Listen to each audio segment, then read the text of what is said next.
ঢাকার ধামরাইলে বাইশাকান্দা ইউনিয়ন বিএনপির আয়োজনে এক বিশাল জনসভা অনুষ্ঠিত হয়েছে। গতকাল শুক্রবার বিকেল ৫টার দিকে ধামরাই উপজেলা বাইশাকান্দা ইউনিয়ন পরিষদের মাঠে বাইশাকান্দা ইউনিয়ন বিএনপির সভাপতি ফজলুল হকের সভাপতিত্বে ধামরাইলের বাইশাকান্দা ইউনিয়ন বিএনপির আয়োজনে এক বিশাল জনসভা অনুষ্ঠিত হয়েছে।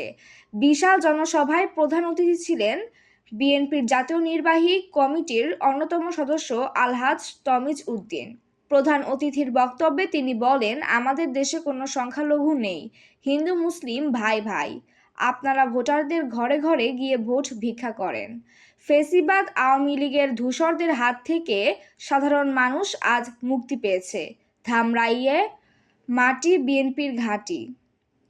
প্রধান বক্তা ছিলেন ধামরাই উপজেলা বিএনপির সাধারণ সম্পাদক শামসুল ইসলাম।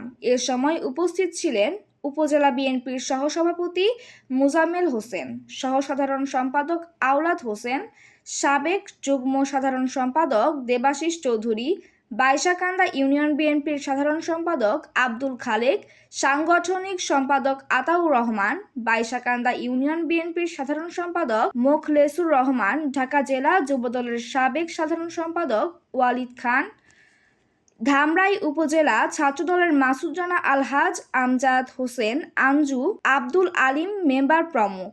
বিশাল এ জনসভায় হাজার হাজার বিএনপির নারী পুরুষ সহ নেতাকর্মীরা উপস্থিত ছিলেন। দীর্ঘ 17 বছর সংগ্রাম আন্দোলন করে আজকে আমরা একটি পর্যায়ে এসে পৌঁছেছি।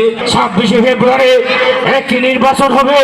সেই নির্বাচনে আমাদের এদেশের মানুষের ভোট নিয়ে আমাদের জয়লাভ করতে হবে। নেতা আলহাজ তমিজ উদ্দিনের সাদায় আমরা অত্যন্ত ভালো আছি। কাজী মিজানুর রহমান, ধামরাই সংবাদদাতা, ITV বাংলা।